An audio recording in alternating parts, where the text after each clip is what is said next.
Yeah, one thing that really revolutionized our household was the notion that, and this is kind of the communication thing came out of this, is that uh, not everything that happens in the household is necessarily my fault, but it's 100% my responsibility, right? And so that has to do with whether or not I'm equipping my kids to manipulate my wife, or if I'm equipping my wife to better parent and instruct my kids with my enforcement, right? That goes down to communication, even our intimate life. Again, to go back to that, any aspect of the marriage, it's my responsibility. Like, the buck stops with me. God is looking to me. My wife, whether she admits it or not, is looking to me to lead in that. And if I'm constantly having double think, or I am, too timid to step into that, or I just, I don't know the answers, so I just never do it. And I'm only robbing my family of joy, my wife of peace, and my kids of a father that is there.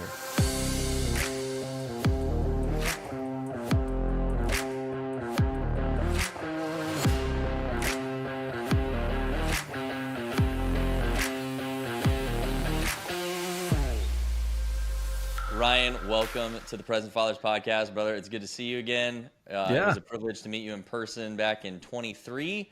I've been consuming your books and content since then, so we are pumped to have you on.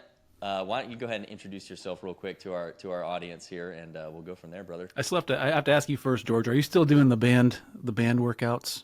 I am. I do not lift weights. I lift solely awesome. with my stretchy bands and staying super jacked. So You are jacked. I had it. That was so much fun that at the conference we were at, it devolved. I won't say devolved, because it was awesome. But by the end of the night, like, dudes had their shirts off. We were like doing pull-up contests, and we had your thing out. We were doing like deadlift contests. Yeah, people were doing deadlift competition on the Harambe system. Yeah, that was pretty funny. It was awesome. That was awesome. You get 50 guys in a cabin together, and things get crazy. So it was a lot of fun. Highlighted my year, I would say. So as far as who I am, I appreciate you guys having me on. This is an honor to be with you, brothers, in a noble cause like this one. So I'm the founder with my wife of a ministry online called Fierce Marriage. I don't know how far back I should go, but I'll just give you kind of the quick and dirty. We've been married 22 years, and right around year 9, we looked around, and we had been in a lot of weddings because we got married young. You guys maybe were similar. You've probably been to a lot of weddings, been in a lot of weddings. And we had seen a lot of the friends that we were in their weddings, they were struggling, and their marriages weren't what they needed to be. And tragically, some of those friends had gotten divorced. And in a few cases, they'd gotten married and divorced twice. And so I, at the time, had started a web development company, and I was kind of just grinding hard and kind of living the dream, quote unquote. Self-employed, could work, go anywhere, work anywhere. Wasn't making a ton of money, but I had clients that I really felt like were kind of like the high value clients. And I looked at this thing that I had built and realized, man, this is pretty empty. I feel like it's actually really frustrating. So I just kind of complained to God, and I felt Him just impress on me. What do you have in your hand that you can work with right now? So I looked at my marriage. We were still in love. We still were friends. We had what I would have said was a healthy marriage. And looked around at the horizon and thought, man, we just need someone to start talking about transparently marriage, and not just marriage, but marriage that's centered on the gospel, and not marriage that's super hyper practical. Not hyper theoretical, but somewhere in the middle, on that intersection between helpful and hopeful. Like, we always want to be rooted in some transcendent truth, and that, of course, is going to be Jesus Christ, the reality of who He is and all the Bible says He is. And so we started writing on a blog, and at first it was just my mom who read the blog, and then by God's grace, it grew. It just blew up the first couple of years, and we were able to see momentum grow, and then didn't really become my job until we wrote our first devotional, and I realized, wow, you can actually make a living doing this. So we've been doing this for about 11 years. We have Fierce Marriage, Fierce Parenting. We've also done a Fierce Families Conference. We did that I think last 2 Octobers ago. And so, my mission currently is just to help couples live in full light of the gospel, to have a thriving, healthy marriage, to help men really step into their role as the heads of their households, and to do so unapologetically, but also not on their own, to do so in a way that is rooted in Scripture and in the truth of Christ. That's so good, man. And like I said, I had the privilege of spending a lot of time with you, and I'm going to make a shameless plug for 2 of your books, and there's a lot more, but this is the first one, 40 Prayers for My Wife. And I know that for each one of these books, there's one from the wives to the husbands as well. But I've been going through this now for years. It's just like my morning routine. I do a prayer for my wife kind of with this book as my guide. And I'll be really transparent. Like, my wife and I have kind of been at each other's throats the last couple days. And this morning I got back in the book and prayed, and my heart just melted, and like we reconnected and everything. And it was just such a good reminder to me to like, hey man, you're missing the point here, you know?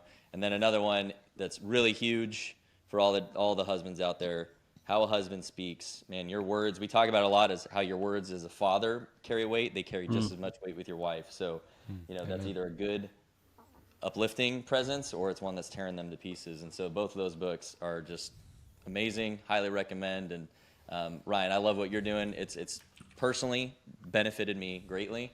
So just thank you for what you're doing. And I love that you and your wife get to do it together. So I think Brandon's got a question for you. Yeah. That's awesome. Ryan, if you had to distill the Fierce Marriage program down to 3 core tenets, what would they be and why? Fierce Marriage core tenets. Now, if you asked me about fierce parenting, I would have those right at the tip of my tongue. Gosh. So I don't know if I could distill it down to 3, but if I were to sit down with a couple and I'm looking at the most foundational aspects of a healthy marriage, and again, going back to the very beginning, like all of this it only matters because there's some truth to God and Scripture that is beyond us. And so marriage is based on 3 really foundational things. Obviously love, but not just love the way we want to love, but the way that Christ loved and showed us that love on the cross specifically. That's clear in Ephesians 5. You guys have probably been through that a lot of times. And then covenant is the second major one. Covenant is something that a lot of folks don't really, when they get married, they're committed and they've signed the marriage contract.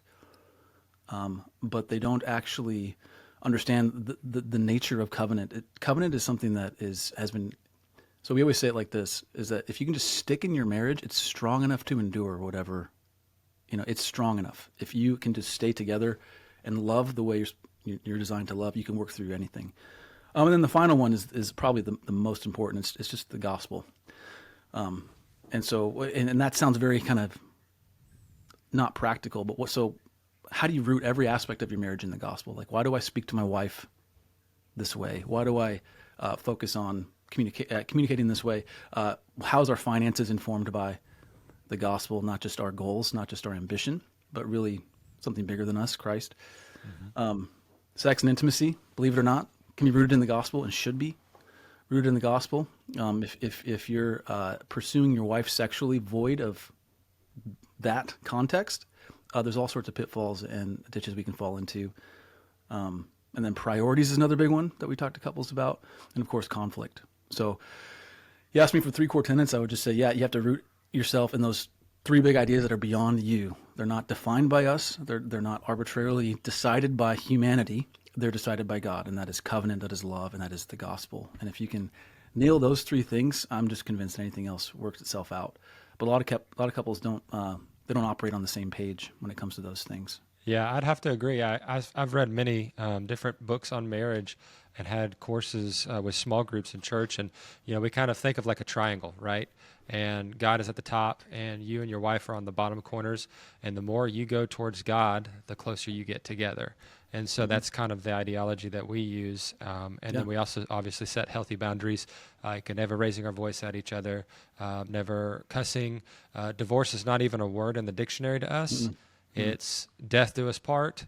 We are going to fix the problem. It is us against the world. And so, I agree. Those are great values, man. I appreciate you. Yeah. Brandon. Yeah, that's a great point. I think too many men, there's even if they don't say it, they have an option in their head, right? They've been married for a couple of years and they think, if this doesn't work out, I could always, kind of go another route. And they don't really think of it as a true covenant, as you mentioned, Ryan, which is that, yes, no matter what, we're going to make this work. My question for you, when I pray, it's usually something more about myself and my relationship with God. And if I do pray for my wife and my children, it's usually just that they're healthy and they're happy. What are some prayers that I should be including for my wife? I don't think that I'm doing a very good job of praying for her specifically. I'd love to hear some of your insights on that. Yeah, man. Well, nobody knows your wife better than you. And obviously, aside from God, Hopefully. yeah, if you're doing it right. Yeah, quick wake up call for all the husbands there. If that one doesn't resonate, then boys, you got some work to do. Yeah.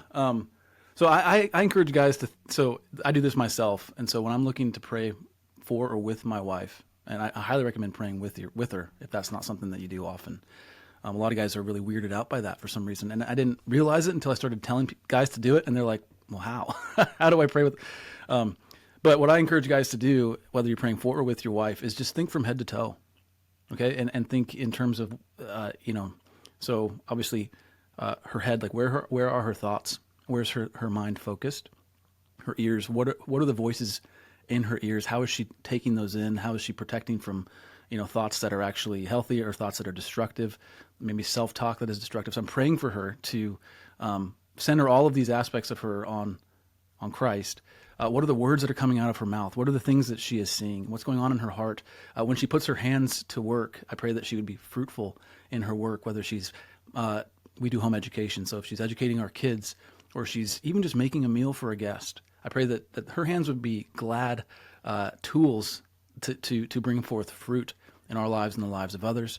What's going on wherever her feet take her, I pray that she would be safe, but also that she would be led, that she would go intentionally to be about the mission that God's given her, that's given our family. And so you can kind of get creative with any aspect of your wife. You can pray for anything.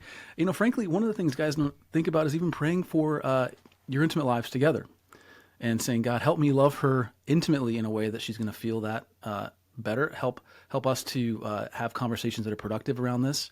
And even just having that self-awareness to ask God for wisdom in those areas is already like 80% of the equation, to know that you need to ask God for wisdom in those areas. So anyway, that's kind of where I start. And there's other formulas for how to actually approach, prayer. But typically if I'm talking to a husband, that's what I tell him. We interrupt this episode to talk about Synthesis Tutor, the world's first superhuman math tutor. It is warm, patient, and understanding, and adapts to your child so you never have to worry about them falling behind when it comes to math. In episode 84, we spoke to Chrisman Frank, the CEO of Synthesis, and immediately afterwards, I purchased Synthesis Tutor for my daughter, and it has been an absolute game changer for us. Math used to be a very painful experience. It was frustrating, and there was lots of tears for my daughter when it came to learning math. It's something she's not naturally good at, and we struggled a lot. Now she happily uses Synthesis Tutor every single week, and there's no more frustrating nights. The way it works is that it leverages AI to adapt the experience to your child to not simply master memorization of math facts, but it actually teaches the principles and concepts so that your child can independently solve problems without needing tons of outside help. Because it tailors the experience to your child, it is always adapting and learning where the child is in terms of their development, and it keeps them in the proximal zone of learning so that your child is being challenged but not getting frustrated or defeated by the experience.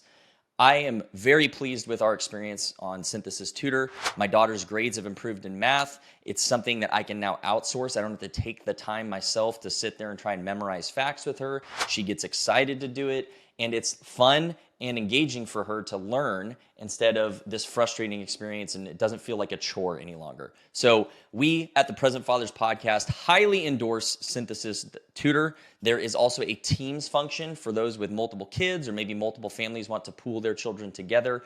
You can check that out on the website. You can get 10% off with your purchase by going to synthesis.com/PFP. That's synthesis.com/PFP. Go there, check it out, and start supercharging your child's learning experience with the power of AI. Back to the episode. That makes so much sense. Yeah, me personally, the thought of talking to God about sex and intimacy is not the first direction that I would go. It feels a little strange, and maybe that's on me for not having that kind of relationship with him. So that's something I definitely need to work on. So thank you. That's a great reminder. Absolutely, man. Yeah, I was gonna ask. So something that guys are not very transparent about is, or that other people just in general before you get married aren't very transparent about, is the fact that marriage is hard. So you've been married for 22 years. Can you talk about a time that your marriage was, not close to failure, but could have failed or was, having struggles, and how you overcame that? Yeah, I've got, so two instances come to mind. One was, I'll tell both of them briefly because they have kind of different reasons for the dysfunction. One, we had a family vacation. I'm in the Seattle area, for better or for worse. We're trying to take back this place. It's too beautiful to concede. It is. I'm a Northwest boy too. It's beautiful. But yeah, man, it's God's country. We were south in a town called Tacoma, but we happened to be up in Vancouver in Canada at Whistler up there doing a vacation. It was a summer thing that we were doing, and on the way back, we were we had like a week of horrible communication, and it came to a head when we were driving home. And I never remember feeling so hopeless as I did then, because I felt like no matter what we said, we were just missing each other. We weren't communicating. We weren't getting through, and our hearts were hardening. Like that's always kind of the biggest red flag, is when you begin to grow calloused toward each other, and your hearts are no longer soft toward one another. And I remember, by God's grace, we were driving, and like literally we couldn't do anything but just sit there. Like we couldn't leave. I couldn't bail. I couldn't go, find something to distract me. But like we're going 80 miles an hour down the highway, and so we just started asking questions, and slowly but surely we call them communication log jams. Like we started taking the logs out of the log jam, and water started to flow, or communication started to flow again. And so that to me was very instructive in terms of the power of covenant. Like I said, if you just stick with it and you just keep at it and you just, pray and apply wisdom, it's only a matter of time. And then another one very quickly was, we were at church. I was in prayer, and I felt God. Our pastor had preached on, if you're not 100% known by somebody, even if you're known by your wife 99%, you'll always question their love for you, right? Because you'll think, if you just knew this 1% of me, you wouldn't say what you've said, or you wouldn't love me that way. And so I remember during something about the sermon convicted me. We had done communion. And I remember feeling basically God just say, you need to tell your wife this thing. And what was on my mind, it wasn't like I was, watching porn or doing anything or having an affair or anything like that. It was something that from my childhood that I had been very ashamed of, that I was afraid to tell her. And I thought for sure she would think poorly of me, and it would just cause her to not love me. But I felt God say, you need to tell her that. And so, of course, I kind of tried to deny, but I couldn't, I just felt like, I just finally resigned myself to it. So on the way home, we had younger kids at the time. This was probably about 5-6 years ago. The kids fell asleep in the car. And so I brought it up, and I said, hey, I just need to tell you something. And I'm praying that you can have grace for me, right? And she says, whatever it is, just tell me. And I told her, and like I said, it was just something so far removed from, and it's just so weird. It's like the enemy was using it to just accuse me. And so anyway, I shared it with her, and there's this moment of silence. I fully expected her just to reject me, and her response changed the whole attitude of our marriage. And the first thing she said was, thank you. The second thing she said was, I still love you. And the third thing she says was, I kind of have some stuff I want to tell you too. Stuff that she had been holding back on. And so from that moment on, and we wrote a whole book called See Through Marriage on this exact idea. And so that the idea that, love is strong enough to endure all that shame, or to snuff that shame and to overcome that shame. And that covenant is strong enough if you're willing to take that risk. And it just completely changed the attitude of our marriage. I wouldn't say our marriage was about to end, but I certainly saw that as a possibility. But kind of like you were saying, Brandon, divorce is not in our vocabulary, so I never think we're that close. But. Yep. And there's so much freedom when somebody knows the dark parts of you and accepts it and loves you anyways for those imperfections. That's where the true freedom is. And you can relate it to Christ. Like, we're always trying to hide like these little things about ourselves. And it's like, God's like, man, I see them. I just want you to bring them to me so that I can make that yoke light. Right. Mm-hmm. And so you should treat your wife and your marriage the same. You come to her and you say, hey, listen, this is something that's heavy on me, and I just need to release it. I need to share that with you. And I've done that many times myself. And man, like, it strengthens your marriage so much when you feel that freedom and that trust with that person, because it's building on that, right? You're trusting them, and you're being, as I say, courageously transparent, and you're just showing them that vile part of you that you're not proud of, right? And so, yeah, it's super powerful, and it's one of the best things I've ever done for my marriage too. Yeah, and I would argue that's when your marriage is being the most marriage-like, because if you think about marriage as a biblical concept, it is not. It is made to reflect an image, the relationship of Christ with His bride, right? And so when you look at your wife and you think, yeah, surely you would, this would be the thing that would, end your love for me. Where I'm going to reach the end of and she doesn't. That she is informed by the gospel, the same gospel. She's forgiven by the same good, forgiving, gracious God, and she extends that love, right? We love because He first loved us. Then you look at your Savior and say, "Oh my word! Like your love is truly inexhaustible. If this human can love me the fraction of the way that you do, so it builds your faith." Absolutely. Well, and it builds your confidence as a man. That statement your pastor made about being known fully by someone, that was like George's internal narrative my whole life, right? Was, well, if they only knew the real you, they'd reject you, right? So I wore all these masks to look like the right guy everywhere I went.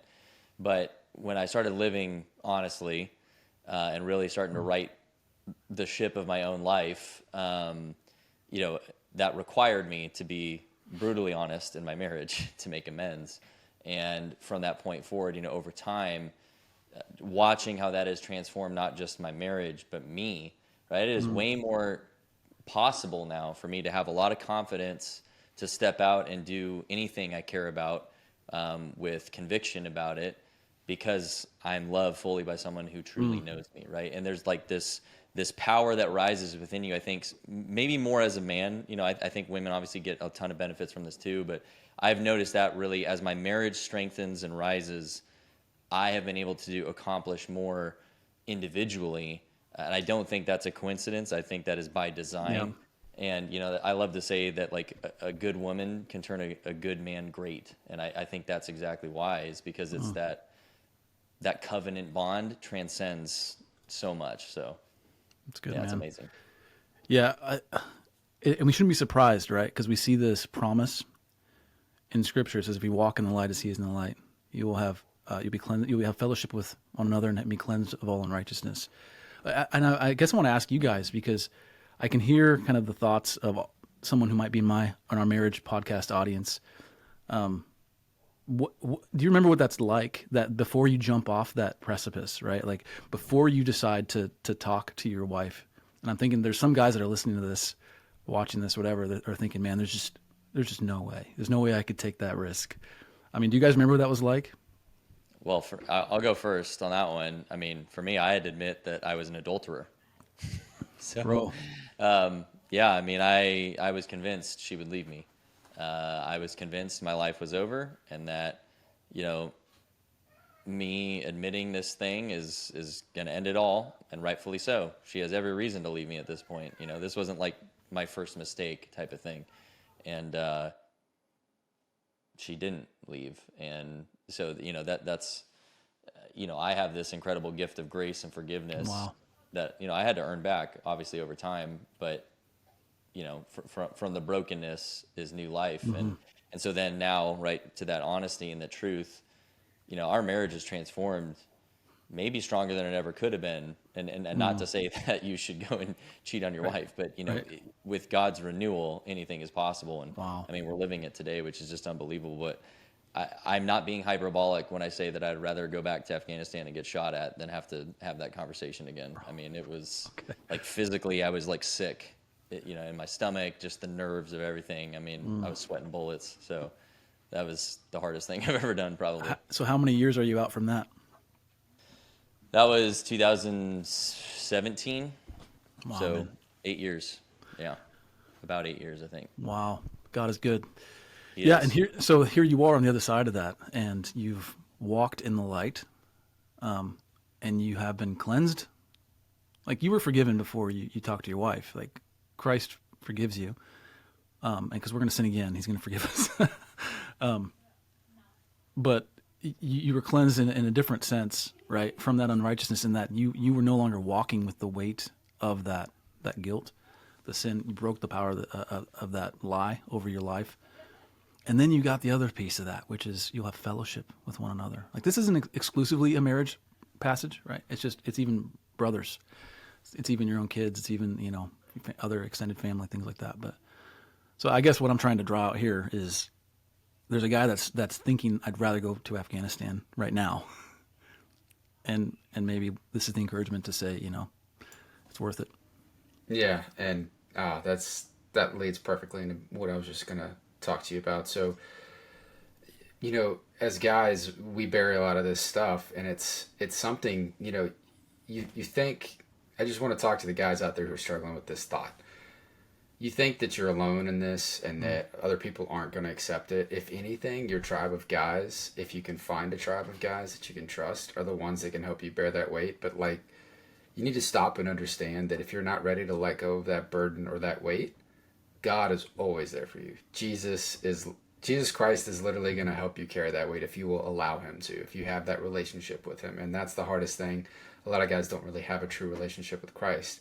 And if you can have that, I promise you.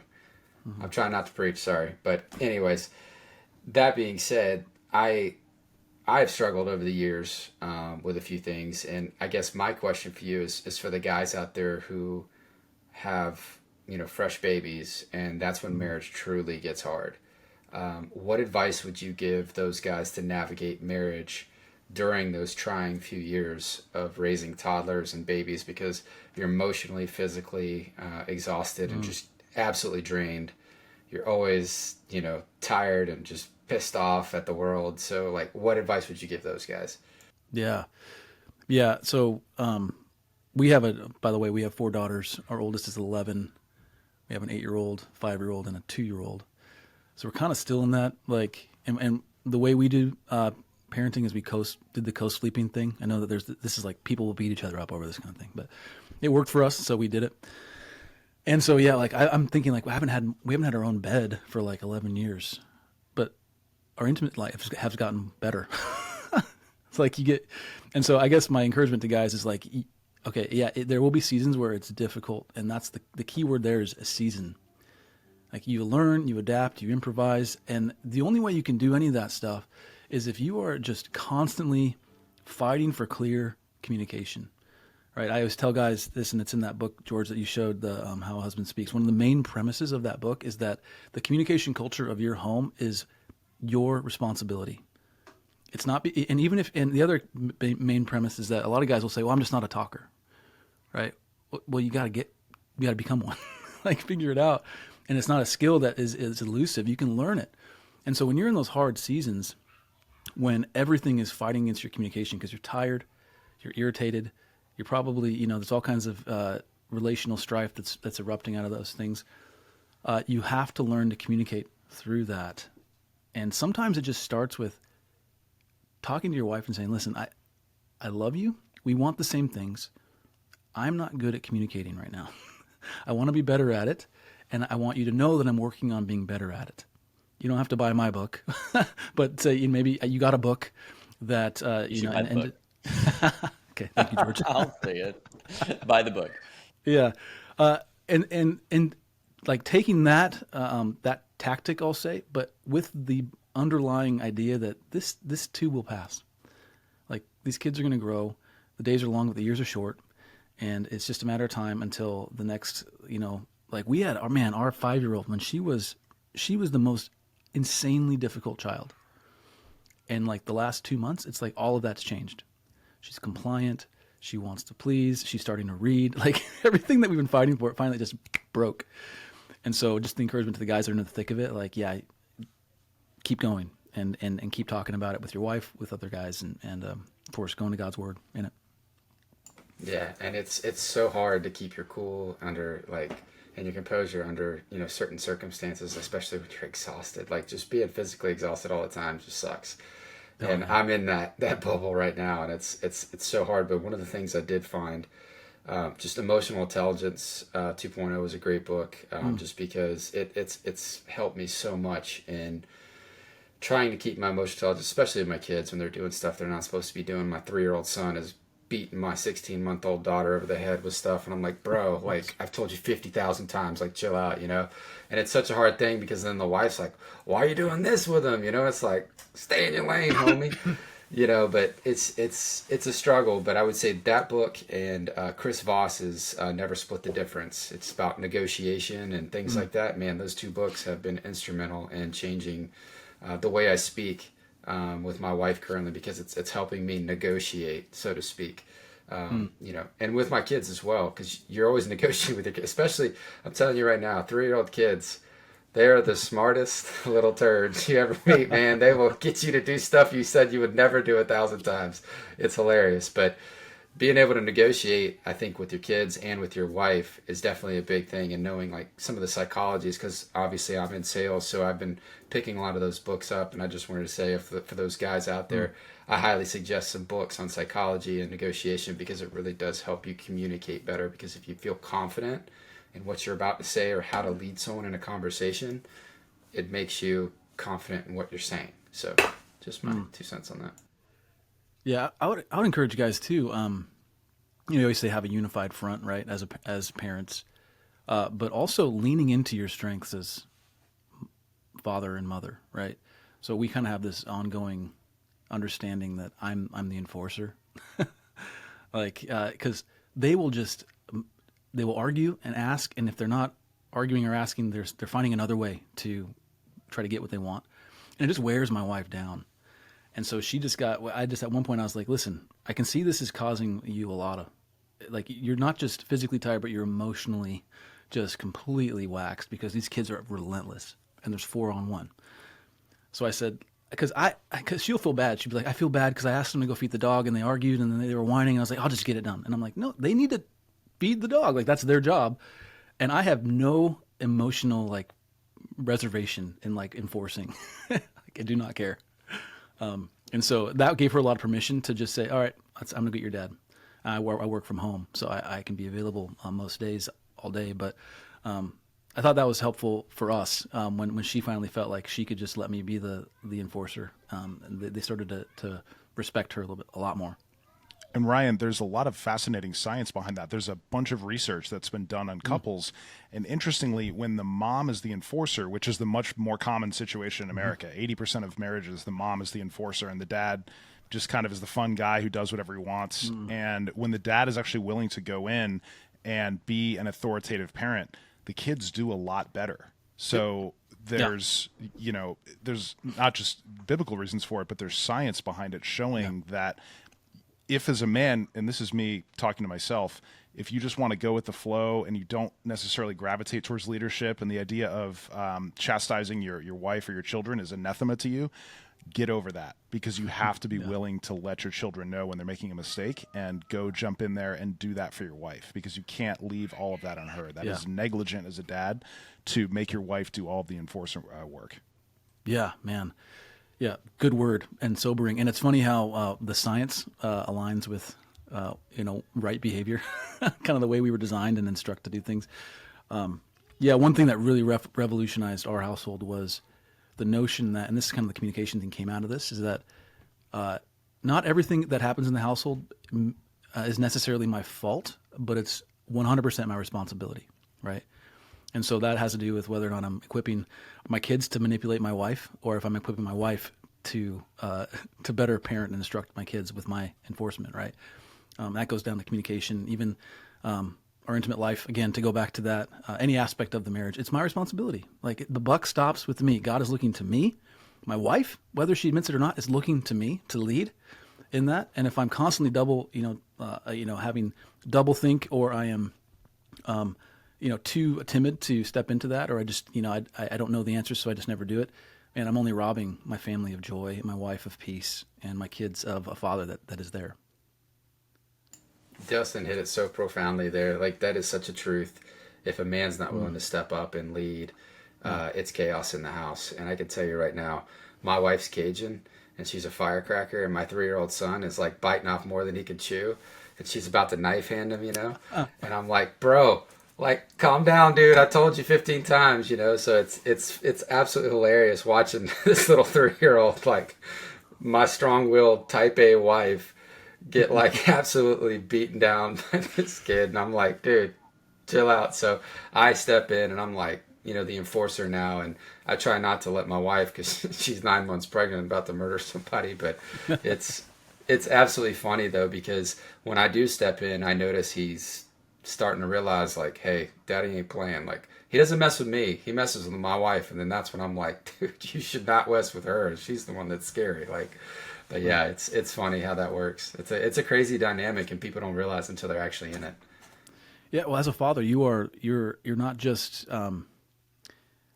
you're a proxy for a greater authority, right? And so I'm trying to teach, and I tell my girls my number one goal as their father is to maximize their joy, and that's why I am, that's why we do the things we do. That's why I discipline, because I know that if I can just teach you how to obey a loving father, because no human's going to love you more than me or my wife. That's what I'm telling them. Because you're a proxy for God. If they can learn to hear my voice, to obey my voice, to not complain and grumble when I ask them to do something they don't want to do, then they're going to grow into people that listen to God's voice, obey His voice, and don't complain and grumble when they got to go do something they don't want to do. Yeah, it's so critical. That stat, Dustin, makes me want to like gag. That's the sad state of where we're at in this country, because it's really just a reflection on the man himself that you don't respect yourself enough to hold standards and boundaries, because discipline is just a mechanism. We hear that word and think it's punishment. It's very different. Punishment is like you did a crime, you're going to go do your time type of thing, but discipline is, hey, we're going to course correct to get you back towards being greater. So yeah, men, that's your responsibility. Boy, that is a key thing we teach in Elite Sentinel. Dustin heard that one before. Anyway, so with that, Ryan, great input so far, but we certainly have seen it. We get a lot of pushback, on social media and stuff from, it seems to be a very large number of men today kind of think marriage is a scam, or that, the system's rigged against them, or, there's no good women out there. There's lots more things that are said, and there's certainly lots of valid reasons for men to feel these ways. But I would love to kind of just broach that subject of, objectively as possible, is marriage actually worth it to the modern man? And I think you probably have better perspective than most, doing what you do and really kind of making this your business. So I'd love to kind of get your thoughts on the matter. Yeah. Yeah. By the way, there's a guy on X, and he has books he's written on this. His name is Brad Wilcox. It's all kind of data-driven stuff.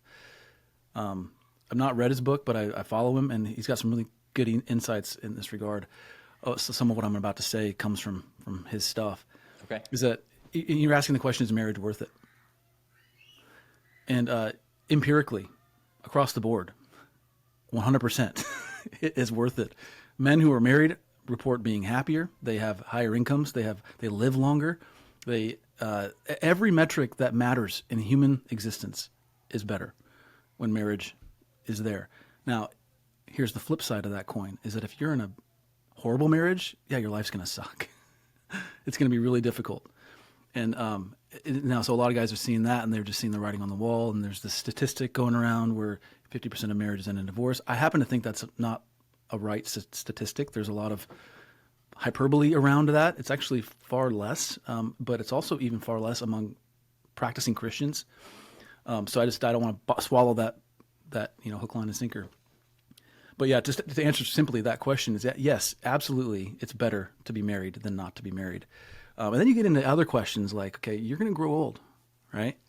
And are you going to grow old having bedded, 24 women over the course of your life? And maybe, had a few kids with those kids, and now you're paying a child. Like, what's the better alternative? You either are single, which that's, if you're called to that, so be it. Like 99.9% of guys aren't called to being single. And so I always encourage young guys, like, yes, go find a wife, get in those places where there's going to be a good woman, right? You're not going to find a good woman in the slums. You're not going to find a good woman in the club. You're going to find a good woman in good places. So go find a good woman, get on the same page, make her your wife, and then build a life together. Because when you're 60, 70, 80, you're going to have a companion that you spent your whole life building a friendship with, building a history with, building a family with, building assets with, building and having memories to draw from. And then you're going to have kids that are going to be there for you. Like I said before, I have 4 daughters, and I always joke, like, I'm going to be a well cared for dying old man because they are all, they want to be nurses, right? And that's my favorite game to play, by the way, play doctor. And I just get to lay there and they get to just play. It's like the most passive interactive thing I can do when I'm tired. Yeah. So, yeah. It's a great game. And real quick follow-up, because you kind of brought it up too. I have actually had Christian men kind of fire back at, threads I post or things I speak about on a podcast saying that, well, Paul was single. And I've kind of retorted that, like, okay, well, are you doing as much work for the kingdom as Paul was? Guys are real quick to kind of like cherry pick scripture to like explain away any of their faults, even with marriage, it seems, or their hesitation to do something. And it's kind of like, I could understand you having that sentiment if you were like really getting after it, but are you, So I don't know if you have any thoughts on that kind of, because I see it even with fitness, right? I will have Christian men quote scripture at me saying that I'm committing idolatry by being physically fit. And so there's lots of rabbit holes here, but I see this, it's a uniquely Christian male problem. I don't get this from, unbelievers to kind of push back. So the marriage is just one example, but, it's almost like using the scripture incorrectly to defend yourself being mediocre or being safe or something, right? And I'm just curious if you had any kind of, in your experiences, some thoughts on that as well, because I think this marriage issue is kind of tied to that. Yeah. Yeah. So, I mean, that's just kind of the human condition, right? We're really good at coping and finding excuses that make us feel better about our coping. But yeah, I think, obviously, so I don't spend a lot of time in I'll say the manosphere. Like, so I enjoy the fruits of the manosphere. I like your content, George, and Twitter and all that kind of stuff. But just in general, people love whatabouts. They love the whataboutisms. Like, what about Paul? What about Jesus? What about? And it's like, the trap there is, and I don't know about the fitness thing. That's a different maybe angle, but we tend to make the exceptions the norm. Like, it is normal and good for people to get married. Like, that's the normal thing to do. And like, quit trying to act like the exceptions are somehow they dismiss what the norm is and should be. It's just this really weird tactic. And so, yeah, I think just calling guys to the carpet, and if guys aren't honest, like, what can you do, right? If they're not being honest with you, they're not being honest with yourself, what can you do? Other than just live it and then, encourage them to live it too. So, yeah. Yeah, I see a lot of men, especially Christian men, who are not equally yoked with the women that they pick for their wives. And, they pick a wife just based off of, like, surface level things, right? And so, like, a good example of that is, like, I'm not going to go and just get the first car I see because I think it's awesome looks wise, and I don't look under the hood, and I don't check the engine, I don't check the history. Like, you have to be able to discern, what is this person's past? What kind of wounds have they had? What kind of person are they at the core when there's nothing that you can give them in return? Because sometimes in your marriage, there's going to be situations where that happens. You're not going to be able to give anything, and they're going to have to give everything, and vice versa. Like, when my wife was in her postpartum depression, like, I had to give 150%, but that's what I promised to her in my covenant. And so, you have to make sure you're picking the right person, a woman worthy of a lifetime. And a lot of men are they're going and finding whoever they want because they look great. And it's like, but is she nurturing? Does she want children? Does she love the same religion as you? Does she like doing the same recreational things as you? Like, is she intellectually curious? Does she like speaking about emotion with you? Does she have good ways of communicating in healthy ways, or has she been taught her entire life to shut down? Like, there's so many simple things that are red flags, and it's like we just completely ignore it because, oh, she's hot, or oh, because she's XYZ. It's like, no, discern, pray, take time to get know this person, then marry them, then put the covenant there, And a lot of men sit there 10 years down the road miserable, and they're like, I don't know what happened. Yeah, you did. You just didn't think it through, and you did it anyways. You saw the warnings and you kept doing it.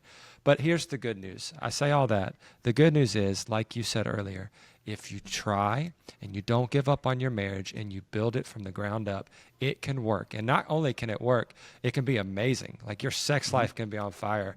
And like you get home and you're like so excited to be home. Like my wife told me the other day, she's like, Brandon, I almost cried at work because I was telling them my day job has been miserable lately because of, XYZ. I don't want to go into details, but she says, I get to go home. And like she knows her husband's going to be there to take care of her and make it a great situation. Like the rest of her day is going to be awesome. Like, so you can have that. But yeah, it takes a lot of hard work, and it takes stuffing your pride and killing the things that don't serve you anymore. So yeah, I know I'm on a rant here, but Good word, man. It's a good word. And especially so the encouragement I would give to the young guys listening to this that maybe don't have a family yet is, yeah, man, you gotta be wise, and be, don't use wisdom as an excuse to delay development, right? Like grow, become a man, find a good woman. Don't overanalyze it. Now that's the other side of it, right? A lot of guys there's this phenomenon with this generation that they're afraid of missing out, and they're afraid of commitment because they think there's probably something just a little bit better around the corner. And the reality of it is, right, I think love at first sight, true love, all that kind of stuff, or like soulmate, those are all myths. True love's not a myth, but like there's a myth of a soulmate, the myth of love at first sight. Like I'm convinced, like I love my wife more than any other human being. I'm pretty convinced that we could love different people because that's how love is. But like she is the woman that was in front of me. She was the woman that I realized I wanted to spend my life with her at that time, and we committed. Like we made the covenant, and then that was done. That deal was done. And maybe some guys are going to push back on this, but like don't wait for something better if you have something incredible right in front of your face, right? So I'm just giving the counter encouragement, Brandon. I'm not trying to invalidate what you said. Like be wise, be intentional, have a picture of who that woman is and who you want, the man you want to be and the woman that you want to marry. But also don't just, if she's maybe not the right height or she's, whatever the excuse might be, like if you know goodness, then that's going to transcend a whole lot of those other kind of disposable qualities, if you will. Amen. Yeah. And this is to the guys out there. I'm just going to have a real reality check with you. What you're feeling is because you've had women you love who haven't loved you. The women who truly love you will make you feel a different way. And I know this. Why? Because I was married to female Voldemort. Okay. I've been in a terrible marriage. All right. Now I am in a loving, nurturing, great marriage where somebody actually respects me, loves me on a different level than I ever thought possible. And I used to be like you guys were. I had some angers towards women, and I was like, I'm never getting married again, blah, blah, blah. I've regurgitated the same Andrew Tate crap. It's not for your life, man, because you will find yourself empty and alone. It's just a matter of time, I promise you. But so my question for you, Ryan, is what would you give advice on as far as like looking for in a woman or trying to find the right kind of woman for these guys? Man. So I think one of the most downplayed or misunderstood or I guess it's hard to identify, aspects of that's distinctly feminine. And everybody kind of trots out Proverbs 31. Well, I'm going to trot it out here again, right? What is distinctive about Proverbs 31? If you haven't read it recently and you're listening to this, maybe go take a look. Is that there is a homeward orientation to this woman. She's oriented homeward. She's oriented toward productivity in domesticity in the home. So and then that takes all sorts of forms. But there and I'm not saying women can't have a career, but I am saying there's a homeward orientation that needs to be the priority. And I think if you're looking for a spouse, that by far, obviously we're taking for granted some big things like she loves Jesus. We share the same faith. I like her. Like that's important.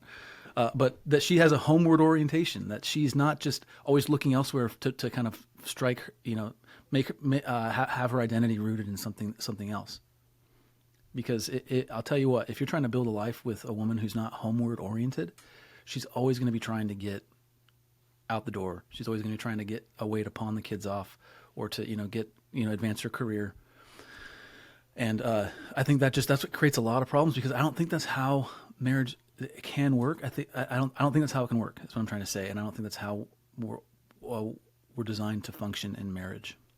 So homeward orientation, I think, is huge. If I could just say one thing, there's other things, but yeah.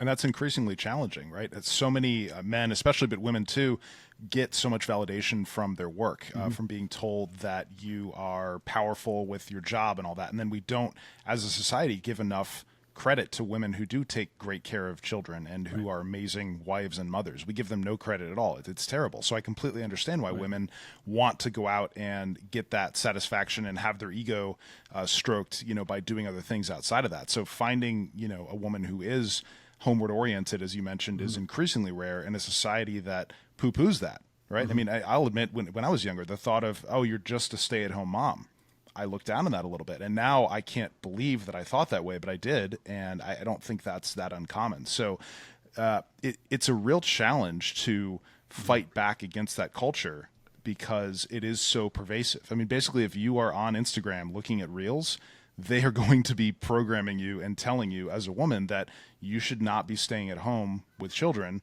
and you should not be focused on making your husband happy, because that is not good. You should instead be focused on working as much as possible and advancing your career and doing those kinds of things. So I think understanding that is really helpful with those kinds of things. So that's where I think so much of this black pill culture for men comes, because they do meet women who really only care about themselves and their culture and their career.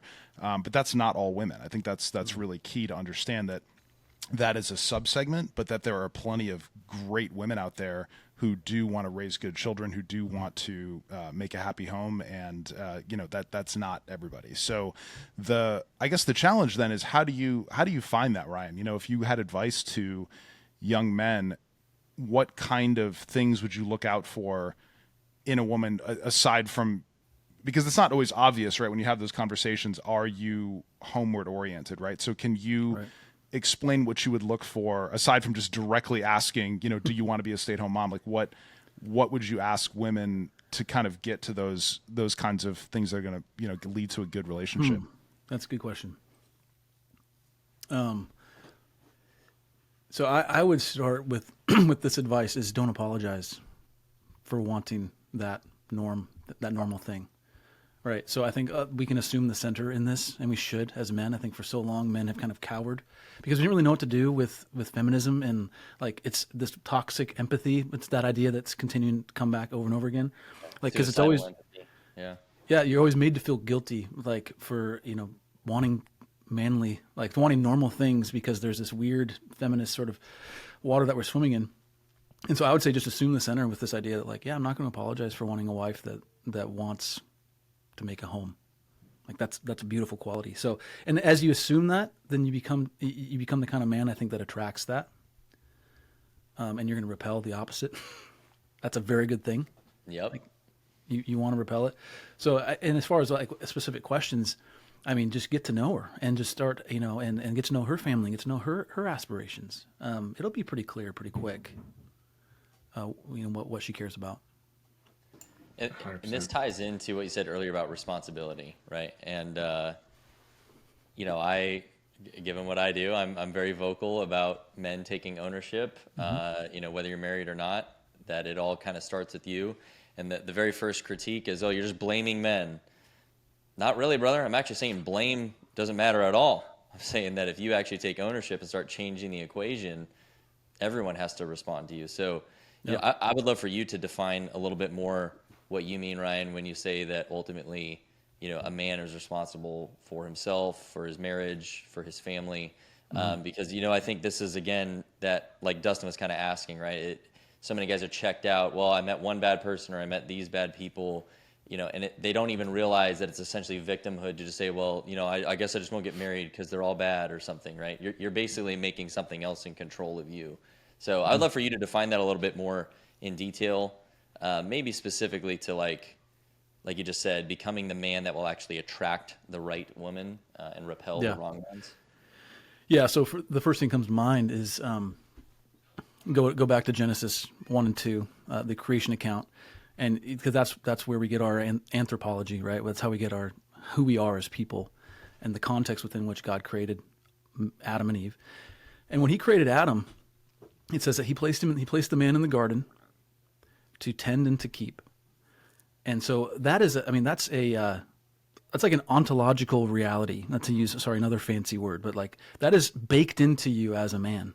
That you are designed to tend things and to keep things. Well, what is tending and keeping? Well, that's basically protecting and providing. And there's connections there more than me just saying it. Like it means like you are in charge of this thing, and you are in charge of not just maintaining it, but you're in charge of it flourishing under your care.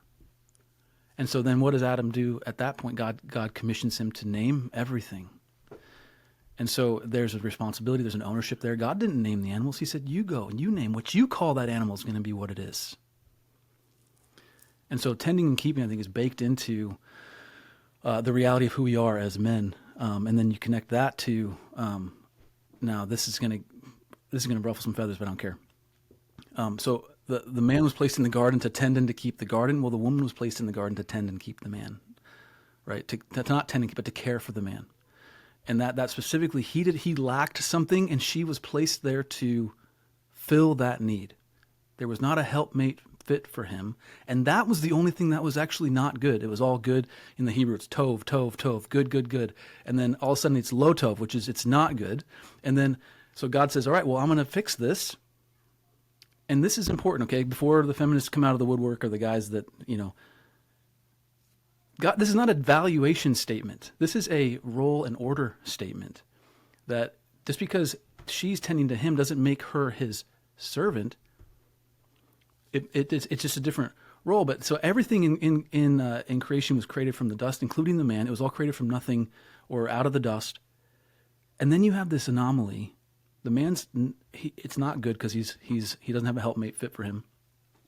And then you have a woman who's created not from the dust, but from the side of the man, right? The only thing in all of creation that wasn't created from the dust is a woman. So she is created to care for the man, to be the helpmate of the man, but she is the jewel on the crown of creation. Man is called the crown jewel of the crown of creation. She is the crown jewel. She is the glory of the glory. Right? So if you're just assuming that, and you're using that to inform who you are as a man, you're not apologizing for that as a man.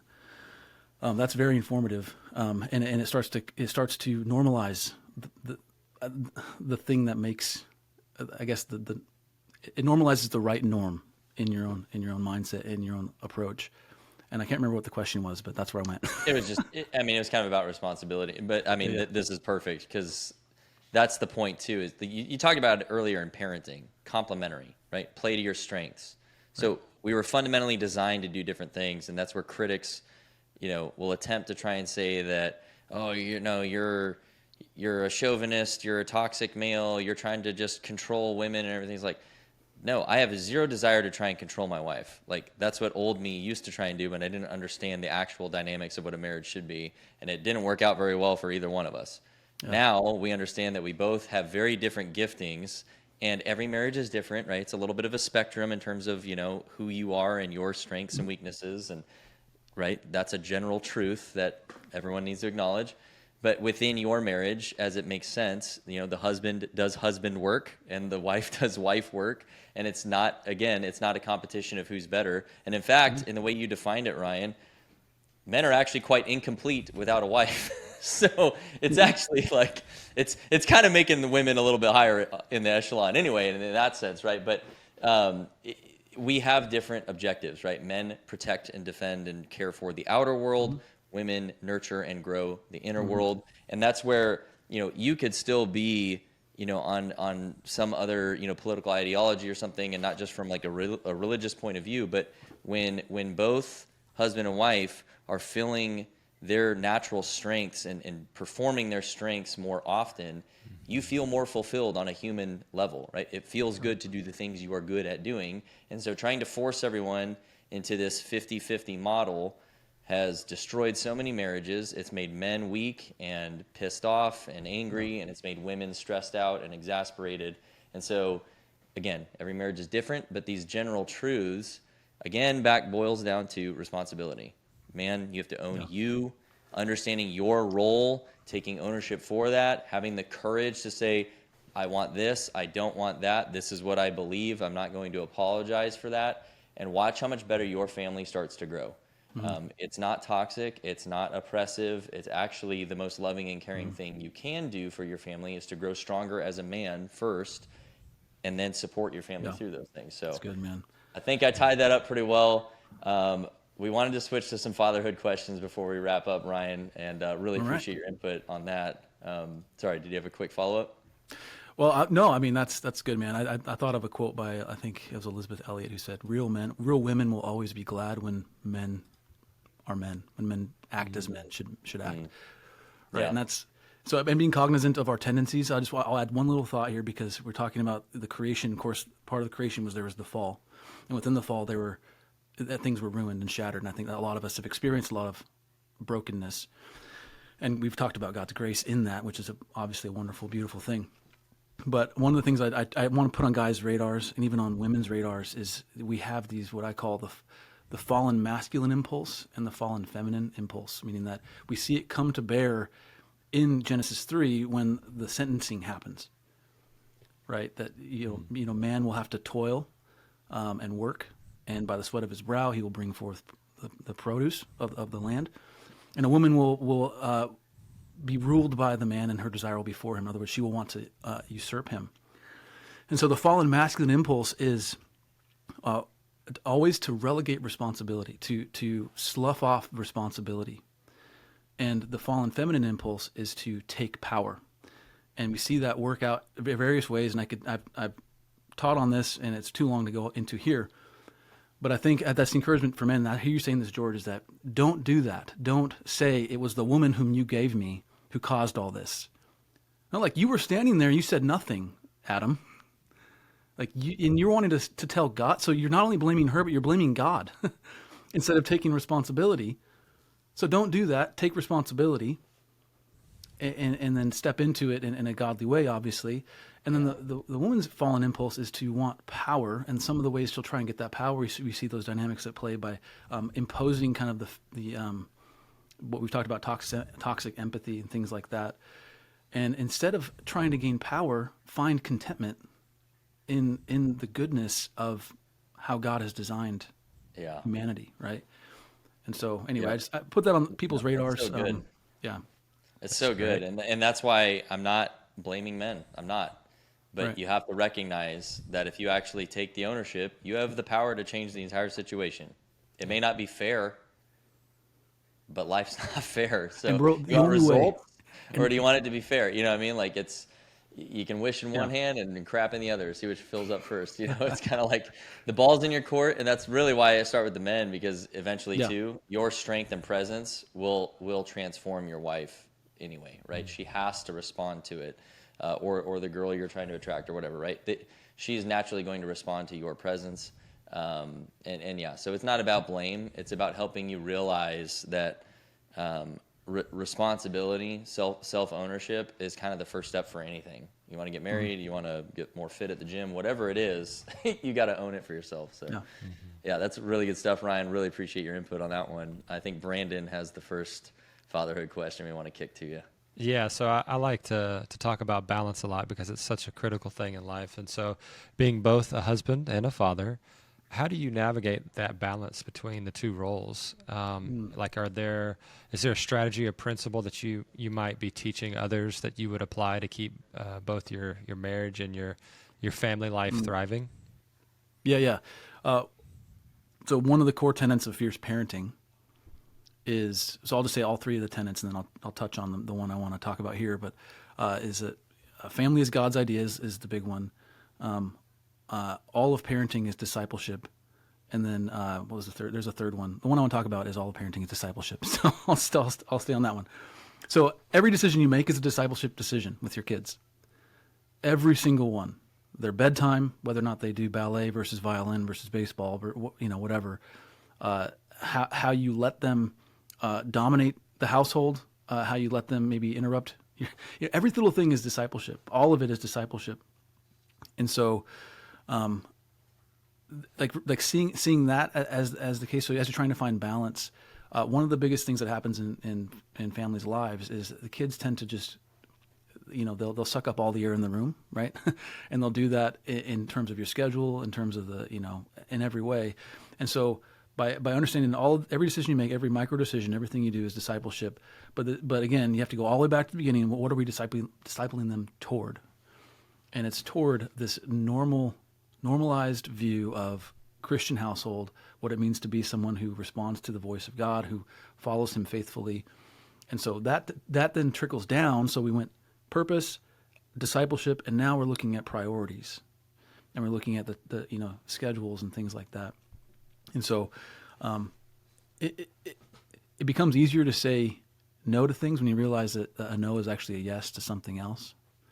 And so when you say no to baseball, like our kids want to do all the stuff. They want to do they want to do gymnastics and ballet, and we've said no to those things because those things are notoriously time consuming. It's because I don't want them to enjoy their lives, no, it's because that saying no is a yes to dinner at home. It's a yes to family worship. It's a yes to, being together, making memories together, not being stuck, doing commitments every weekend. So saying no to ballet and so helping the kids see that. The reason why I'm saying no to this thing that you want, I know you want it. Again, my goal is to maximize your joy. And so I'm saying no to that because I want to say yes to all these other things. Kids are actually pretty reasonable. When you teach them those things, you disciple them those things, they actually they tend to get on board pretty fast. So that's helped us a lot. And it's also helped, it's helped us realize the opportunity costs of the yeses we do say, that a yes is also a no to other things as well.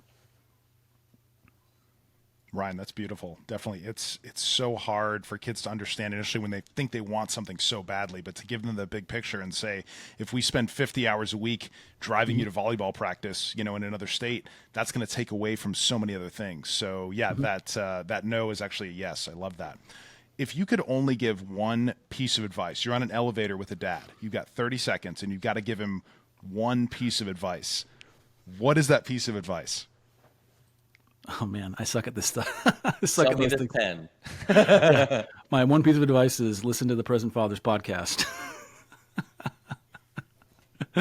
Yeah, in all seriousness, be present, and not just present physically, but be there. Like, I heard a study where it was like I don't know, I'm going to butcher it, but kids forget most of their memories, but the things they really, really remember are when someone was there for them in their pain or in their perceived need, right? And so be there in those moments. Like if your kid's having a hard time, it's not a time for you just to get impatient and just get in bed. I'm tired of this. But like if they're truly sorrowful, like be there, be present, be home obviously, but be present emotionally, and of course be present spiritually.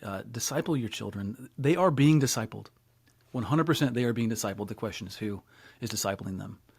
And so if you're taking responsibility for that, that has very tangible outputs in your life. So determine to do it, and then do it at whatever cost. Disciple your kids in Christ. Man, I love that. So if there was a core memory, it can be the first one that comes to mind, or it can be a special one that, you just think about a lot, that you've had since you've become a father with your children. What would that memory be? Gosh.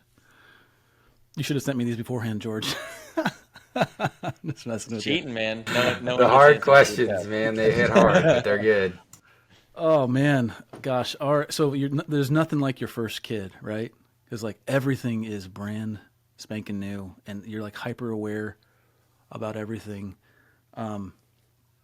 Gosh, core memories. All I'm thinking about right now is when we had the kids. So I'll go to a recent memory. We just got back from a 2-week road trip. So we're on the West Coast. We went all the way down into Grand Canyon and hit Bryce and Zion, and then went up to Yosemite, and then hit the redwoods on the coast.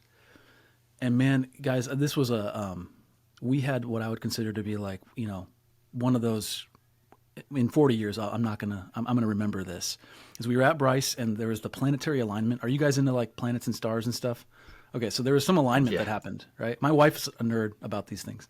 And she told me, she's like, yeah, there's going to be like 5 planets out. And they're going to be aligned at this perfect time at like 7 o'clock. It's going to be dark. And so we went and talked to the ranger, and he says, yeah, you go to this specific spot. It's called Bryce Point. And go there. We tell all the stargazers to go there.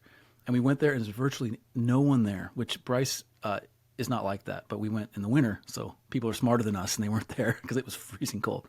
But we're there, and we're looking up at the stars. And again, as a father, I'm trying to not just look at the stars and marvel at the stars, but to tell them about the one behind the stars, right? And so we're looking up. The kids they're marveling, looking at the planets. And I just felt like, you know what? We need to sing. It's going to sound really weird. But a lot of times we'll just sing the doxology just to get the kids' attention. Praise God from whom all that doxology. And so I just said, girls, let's sing. And we sang. And it was just our family in the middle of this starscape singing unto God. And of course, they're fully singing. Like, they're not sheepish at all. They're singing. And then afterward, we just prayed. And I just had all them go around. And guys, I'm never more convicted than when I hear my kids pray. Because they are just so childlike, and they're so faith-filled, and they're so aware of the things that they're asking God for. And so we sang, we prayed in the starscape. It was awesome. So I'm just going to call that a core memory, even though it was like 2 weeks ago, 2.5 weeks ago. I mean, when it happened is irrelevant. Dude, that's amazing. Yeah, no, memory. That's fantastic. Incredible. That's a good one, man. I love that. I'm jealous. I wish we could have seen the. That must have been quite a sight. It was awesome, man. Yeah. And the fact that you get to share it with your whole family now. Yeah, you're right. That will unite you guys forever, for sure. That'll be something you all cling to. Beautiful. All prayer is powerful, but I'm pretty sure you prevented like an asteroid from hitting the earth by doing that. So nice work. Thank you for that. That's crazy. Or a few, yeah. Or a few. Yeah. Jesus was like, I like this family. That's great.